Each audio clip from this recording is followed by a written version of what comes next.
Good evening, ladies and gentlemen. A very warm welcome to the Embassy of India, and happy Mother's Day to all the wonderful mothers here. And I'm sure you all celebrated Mother's Day in a fantastic way.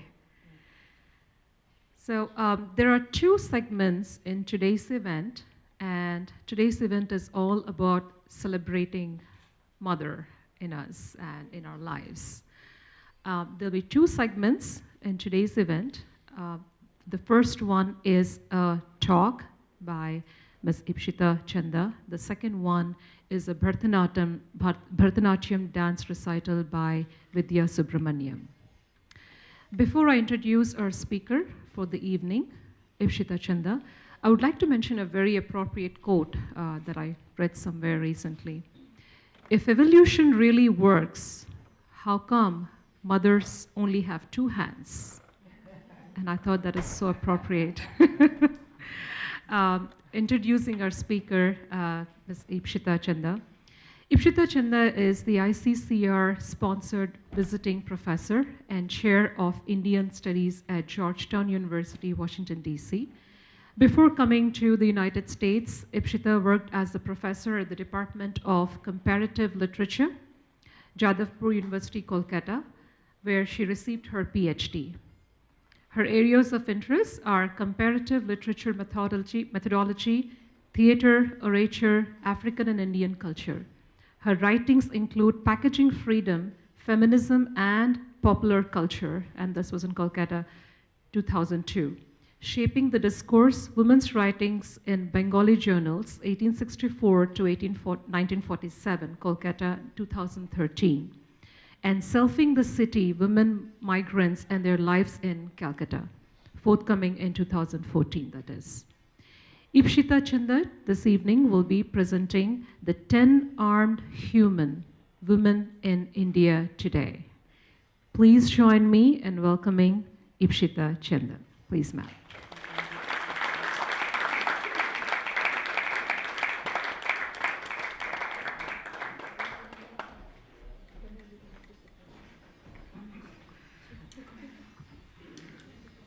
Good evening, and thank you very much.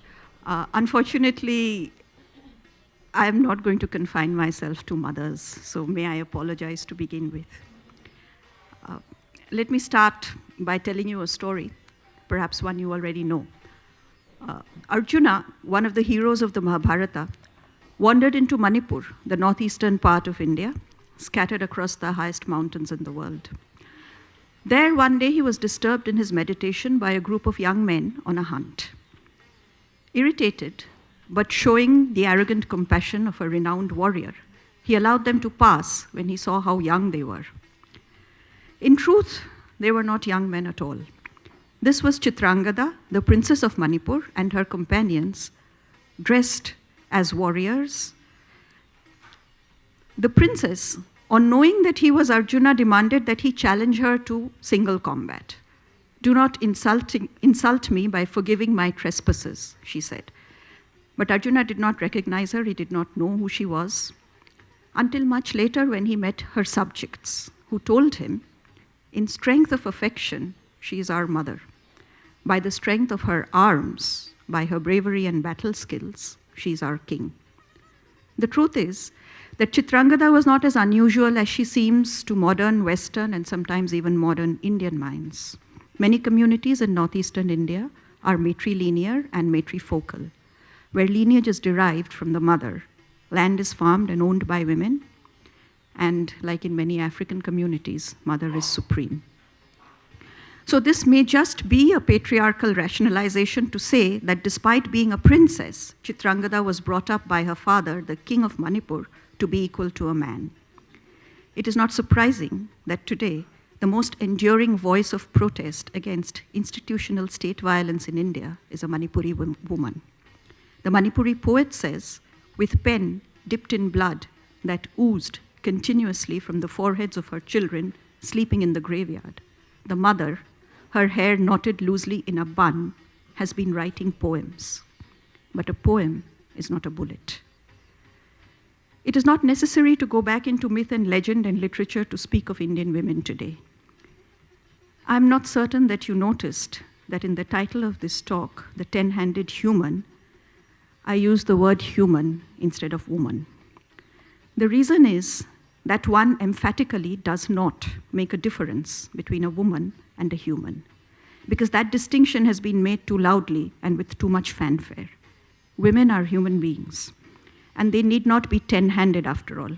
No one has yet noticed that if men have too many hands, or even if they need them, because it appears that patriarchy has the simplest solution to everything: set men as the standard and let women conform to it. And anything they do which does not conform is either to be suppressed or treated as a great achievement.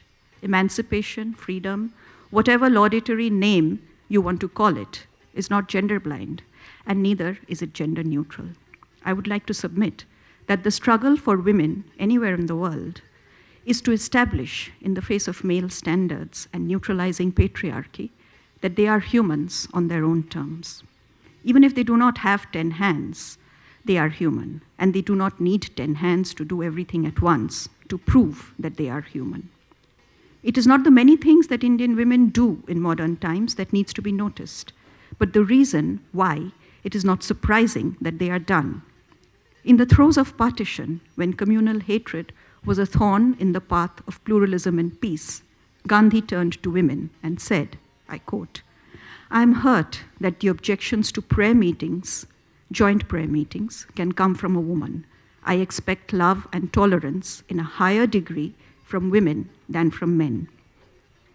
Throughout these troubled times, he pleaded with women as women to turn against the violence of men and band together as women, regardless of class, caste, or community. Indeed, ahimsa, as he had forged it, was a weapon of the weak, and women had been rendered amongst the weakest by the burden of patriarchy. But the realities of identity politics were clarified to Gandhi's vision too by the refusal of women to succumb to the overarching myth of feminine love and tolerance, on which his ideal of womanhood had been hitherto based. Even he was forced to reconsider the entry of women into the political domain, so overwhelming and so obvious in India's struggle for freedom, a struggle which was unprecedented in the world for its reimagining the weaknesses of the marginalized into strengths to fight against the powerful. The lesson that he learned is one that the Indian women's movement and the discourse of empowerment must review afresh when we ask for equality of opportunity. It is not as women that we demand this, but as human beings. And whatever is foreign to humanity cannot be condoned merely because it is feminine in gender. What Gandhi was appealing to was the strength that Indian mythology and iconography and literature have portrayed women as. What Tagore sees Chitrangada as embodying, the power of arms and the power of mercy, a complementarity that is difficult to understand at a distance and very easy to exaggerate for political and social purposes. As Indian women, we are caught between these two extremes. Though Indian women participated equally in the struggle for freedom and in nation building, I think that the very fact of Indian women in the public sphere looking like Indian women still amazes everyone the world over. One of the most puzzling experiences I have had in the last 10 months that I have spent here have been instances of being offered a seat on a not so crowded metro or bus in various American cities because I'm wearing what I'm wearing now. What is this supposed to mean? How am I supposed to understand this? And what am I expected to think about the people who have thus expressed their chivalry or kindness or concern or civility? That the stereotype of the Indian woman has survived despite media and modernity. That we are still wary of what we think of as strange, even though we like to think of ourselves as global citizens in a global world. Or is it the nature of globalization, which, like patriarchy, reduces everyone to an easily comprehensible common denominator? And so, if you are different, either you must be suppressed or lauded as being extra special. That is just one of the problems, though. The other is the image that we carry, which, like all mythical images, is rooted in fact. But again, when facts change, images and myths fail to keep up. I was part of a panel convened last December to discuss, I quote, the rape culture in South Asia. No doubt an exhibition of the concern as the result of the media coverage given to the incident in Delhi in December 2012. I pondered for a long time whether the right way to address the issue would be to point out the statistics in other global cities, quote the number of incidents per thousand, or even as a percentage of the female population, or point to the nationwide movement against the incident and the nationwide movement for awareness of safety in public places, as well as the rise in the rates of reporting of sexual violence in India. It would seem a lame justification to bring these statistics to place the international media's sensational reportage of the beleaguered Indian Asian third world woman in perspective.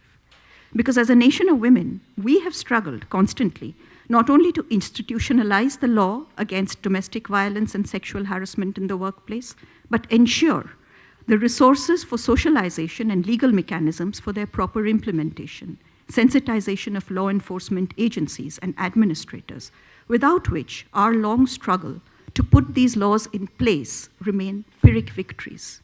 In fact, socialization of the gains of the women's movement in the past 4 decades, since the report of the Committee on the Status of Women in India, 1972, is the biggest challenge that faces us today. It is the implementation of the law in the context of Indian society, which is the major task for which the 10 hands which we routinely use to get through our daily lives are really required. It is generally the case that we are defeated by 2 things: the myths that float all over the world about the reality of our lives, and our own uncertainty about whether we should attempt to become like someone else in our bid to be modern. Mahadevi Verma, one of the foremost poets of India, who was also a social activist and educator, wrote as far back as the 1930s, "At this juncture, we will find only 2 types of women in our society. One, comprising those who do not even have the realization that they are also part of the greater human race, and they too have independent personalities, the development of which will mean the progress of the human race, and their stagnation will be to its detriment.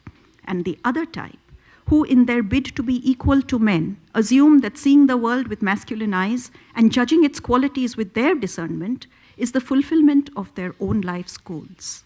The sum total is that on the one hand there is meaningless subservience, and on the other, blind imitation. And both of these loosen," said Mahadevi Verma, "the social fabric while making personal bonds more restrictive and inescapable." I am inclined to think that while our outward progress has been second to none, we still lack confidence in the ethos which grounds our progress. In a survey of single women who came from outside to settle in the city of Calcutta, one of the respondents who had come here as a student, stayed on to work, and now owned a house and car, said of her current status, "This is just like being a man." This prompts one to ask, what is the gender of equality? Does it mean that despite our long history of struggling for radical social change and our spontaneous seizing of the fruits of our own struggles, we are still unsure of the status of womanhood in the larger context of Indian society? To return to Mahadevi Verma's words written in 1930, some people believe that after a woman has achieved the peak of her powers, she must become as lonely as the peak itself, for then she will not require any companion to fulfill her life's needs. But in truth, this belief goes against the reality. In its total completeness, one object does not become another, and so its need for whatever is its opposite can never be denied. The woman whose personality is in full bloom will never be so complete that she can subsume the qualities of a man within her. And so to maintain balance in human society, she will require the help of an opposite nature. In such a situation, competition is not possible. This is perhaps the key to understanding the 10-handed human. She is above all a human being, and like all humans is not limited by myths of limited capability and chains of binary oppositions. But more than that, it is necessary to understand the complementarity of the male and the female. The abstract power of creation is realized only through the complementary and necessary participation of both man and woman. Our greatest problem is how to articulate gender politics that seem limited to identity and difference rather than opened out to complementarity and difference. The goals of the Indian women's movement are a gender-just, equal society. If the wariness and the antagonism between genders is the fruit of gender equality, then it is prudent to rethink some customs that span the land. In Mahashweta Devi's story Shikar, the hunt, Mary Orao, who comes from the forest people of Jharkhand, uses the hunting festival specially reserved for women, which comes around every 3 years. On this day, women are free to hunt. She uses this day to pursue, like the hunted prey, a man who had raped her, turning him from a human into an animal that he proved himself to be by his actions. Returning to the story of Arjuna and Chitrangada, the princess asks the god of love for a boon, so that she may become an enchantress who will make Arjuna fall in love with her. The god of love obliges. However, his desire satiated, Arjuna still cannot forget that what he had heard about Chitrangada, that she is in the strength of her affection a mother, and in the power of her arms a king. He indulges in love play with his beautiful companion, whose name he does not bother to ask, but he cannot help secretly longing for the mysterious and multifaceted woman, a mother and a king combined. Chitrangada, on the other hand, becomes tired of the deception and decides that she cannot fool him any longer, that she will return to her own self and tell him the truth. She returns to her own form, a warrior princess, and confronts him, saying, "I am Chitrangada, the princess, no deity, nor an ordinary woman, not a goddess to worship, not a commoner to be cast behind. But if you accept my rightful place in peril and in plenty with trusting companionship through the penance of suffering by your side, you may then realize me for who I am, despite, not because of, the 10 hands that women everywhere, and Indian women too, can produce when required." Thank you.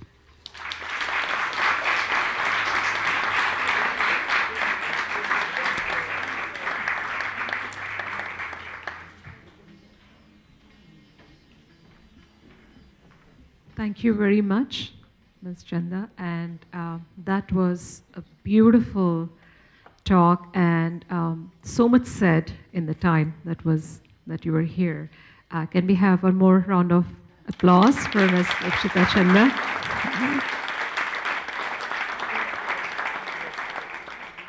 Just a quick reminder, we would like to have all your cell phones in silent mode, if you can, please. I have yet another good quote, a nice quote, about mothers that I would like to share here. "A mother is not a person to lean on, but a person to make leaning unnecessary." Our next performer here in this segment is Vidhya Subramanian, and I would like to introduce you all to her. Vidhya Subramanian is an eminent Bharatanatyam artist, is acclaimed for her sensitive choreography and emotionally charged performances. Trained under gurus S.K. Rajaratnam and Kalanidhi Narayanan, her artistry has earned appreciation all over the country. Vidhya has her own Bharatanatyam production company and school called Lasya. In her charismatic creativity, one witnesses a strong belief in the validity of choreographic structure combined with openness to new influences. She holds an MA in theater arts. A dancer who has dabbled in theater and film as well, she has enriched her skills with expressions of narrative and movement. She has won many accolades. Few of them I list here: Nadana Mamani, Yuvakala Bharati, Natya Mamani, Natya Arasi, Singaramani, and so on. She has performed worldwide in India, Russia for the 12th World Youth Festival event, Kenya, Afghanistan, France, Germany, and the USA. Vidhya has performed for dignitaries like the Prime Minister Rajiv Gandhi, ex-President R. Venkatraman. Vidhya will be presenting a segment called Mother, a Tribute. Please join me in welcoming Vidhya Subramanian.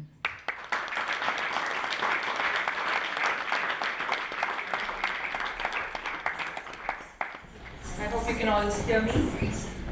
I will be presenting 3 pieces today. The quintessential mother, the divine,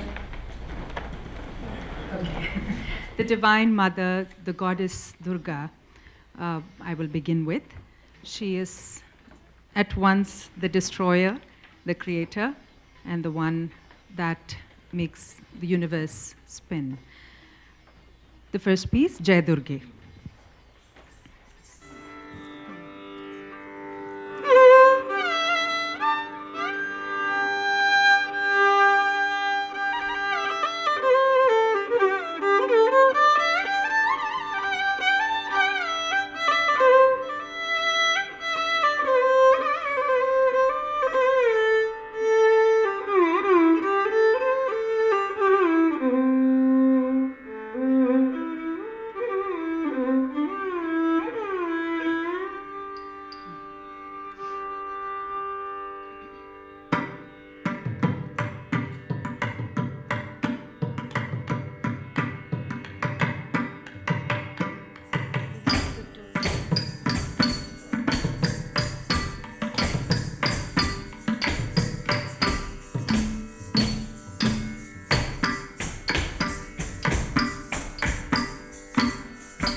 Jai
We will come to the earth and present the everyday mother, Yashoda, Krishna's mother, someone who can be found in every one of us. Here we have little Krishna, whom we all know loves butter, loves to steal the butter, loves to eat the butter, and then deny that he ate the butter. So this is what he does in this next piece. Of course, Yashoda refuses to believe him, and so he finds all kinds of excuses and reasons as to why he could not have eaten the butter. He says, all day, I woke up early in the morning, and all day I've been herding cows and playing the flute and playing with my friends. Where did I have the time to eat this butter? She still doesn't believe him. He says, look at me, mother. I'm a tiny little boy with tiny little hands. The butter is way up there. How could I reach that? She still doesn't believe him. Then he says, you are my mother, yet you choose to believe the words, the false words of these other people over mine. How is that? Showing mock anger. Of course, she still does not fall for it. And then he says, this is it. I've had it with you. You never believe me. Here are your things. I am going away. Pretends to leave, at which Yashoda relents, calls him back and says, okay, I believe you. You did not eat the butter. Now, in this beautiful Gujarati lyric, in which it starts out saying, Maya Mori, maine hi makhan khayo. So it starts out saying, Maya, mother.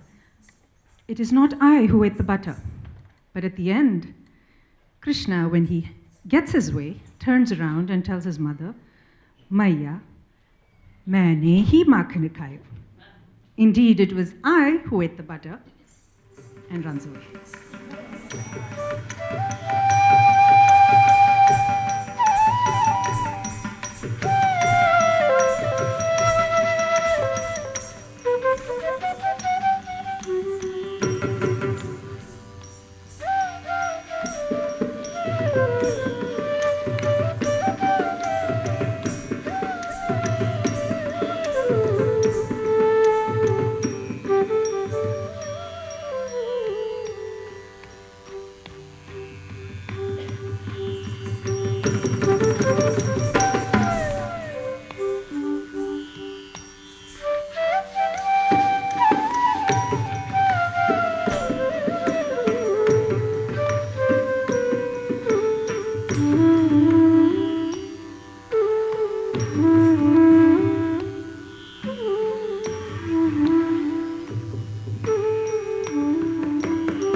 Bore भयो गैयन के पाछे मधुबन मोहि फटायो मैया bore भयो गैयन के पाछे मधुबन मोहि फटायो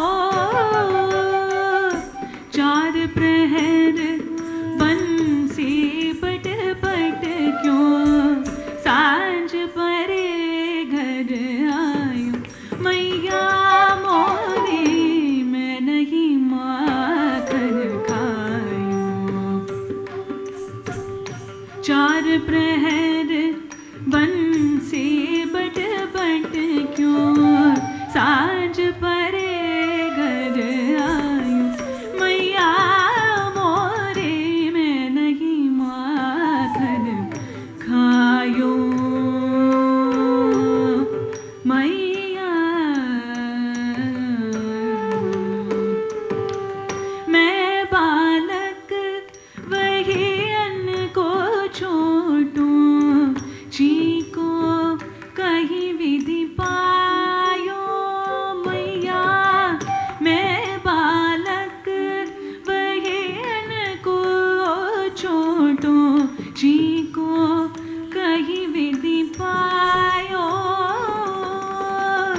ग्वाल बाल सब बैर परे हैं बरबस मुख लपटायो मैया मोरे मैं नहीं माखन खायो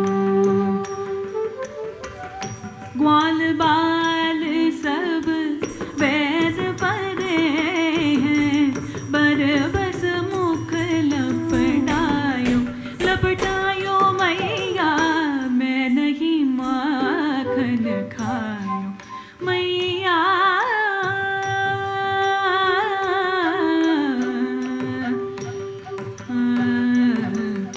तू जननी मन की गति बोली इनके कहे पति आयो तू जननी मन की गति बोली इनके कहे पति आयो जिया तेरे कछु वेद पर्यो है जानी परायो जायो मैया मोरे मैं नहीं माखन खायो जिया तेरे कछु वेद पर्यो है जानी परायो जायो मोरी मैया मैं नहीं माखन खायो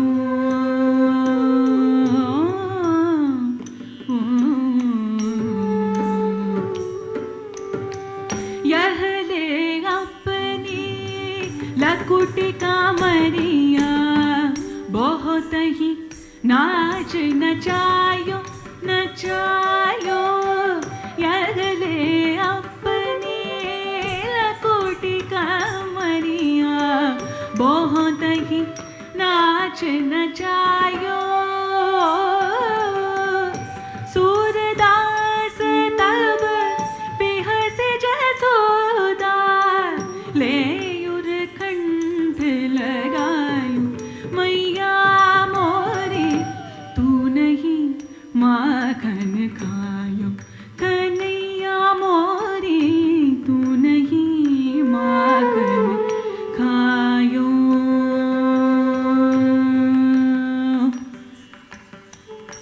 मैया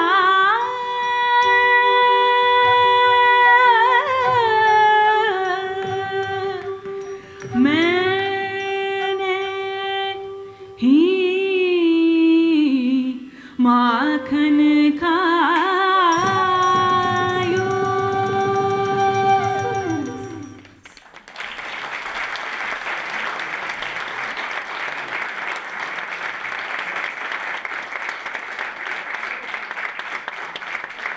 Next, I will present I think you can all hear me, yes? Yeah. I will present a very popular Annamacharya song in Telugu, George Tananda. Another job that a mother does every day, a lullaby, putting her little baby to sleep, in this case, of course, little Krishna, the quintessential baby. She says that he is equal to the Manmatas, Cupid, the god of love, in beauty. He is a little boy and is the apple of every gopi's eye. Everyone wishes to serve him. But, of course, today he refuses to go to sleep for George Tananda. And I will conclude after that with Vande Mataram, an ode to Mother Earth.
బంగారు కిన్నెలో పాలు పోసేర బంగారు కిన్నెలో నీకు పాలు పోసేర దొంగనివని సతులు పొంగుచున్నారా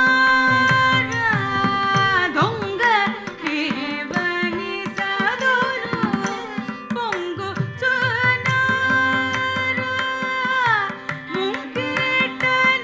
ముంగిటనాధార మోగనాకార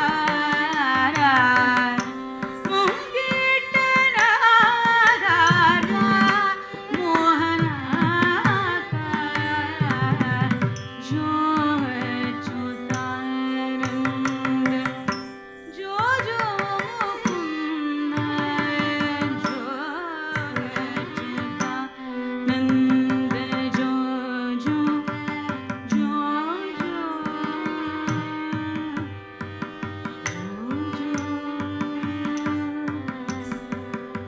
मुकुंद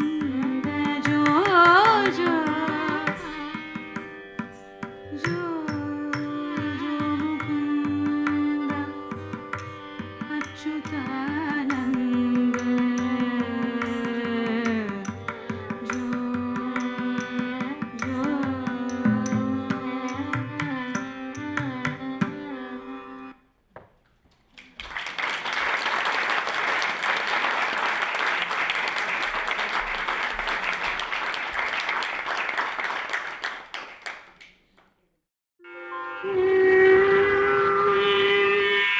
वन्दे मातरम्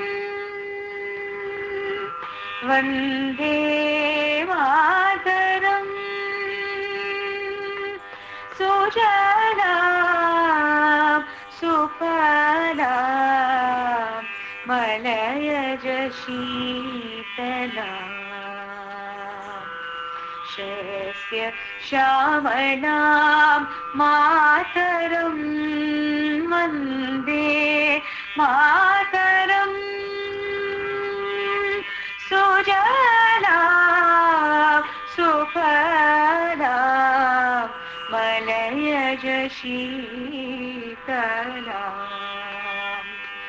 शस्य श्यामलां मातरं वन्दे मातरम् शुभ्रज्योत्स्ना पुलकितयामिनी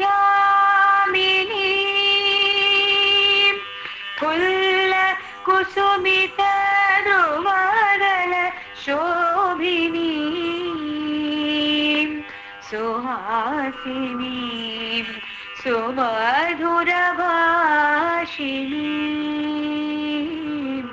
सुखदां वरदां मातरं वन्दे मातरम् शुभ्रज्योत्स्ना पुलकितयामिनी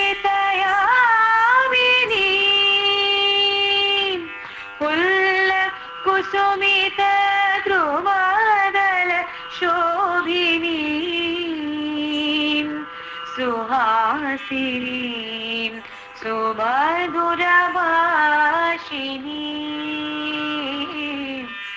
सुखदां वरदां मातरं Vande Mataram Vande Mataram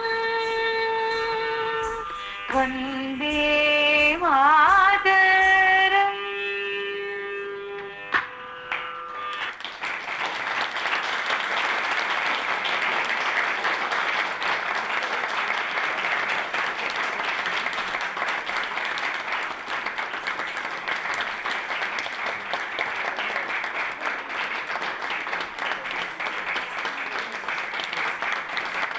What a touching performance.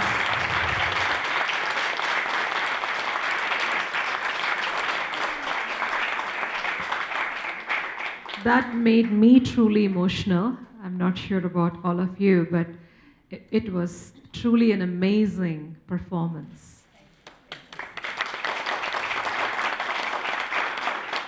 And I now request Shruti Mukund to honor Ipshita Chanda. Ipshita Chanda, please.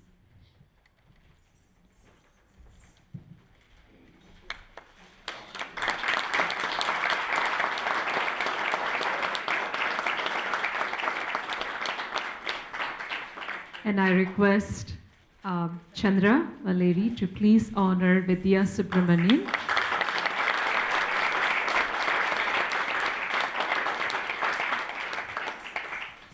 Now we should thank Ms. Padmini for being embassy tonight for this program, and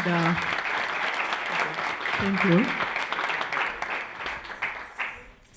Thank you all for celebrating motherhood along with us. And thank you everyone, all the special mothers who have come here to grace the occasion. And thank you very much for joining us in all these wonderful celebrations that Embassy of India has to offer. Thank you and have a great night. Happy Mother's Day once again.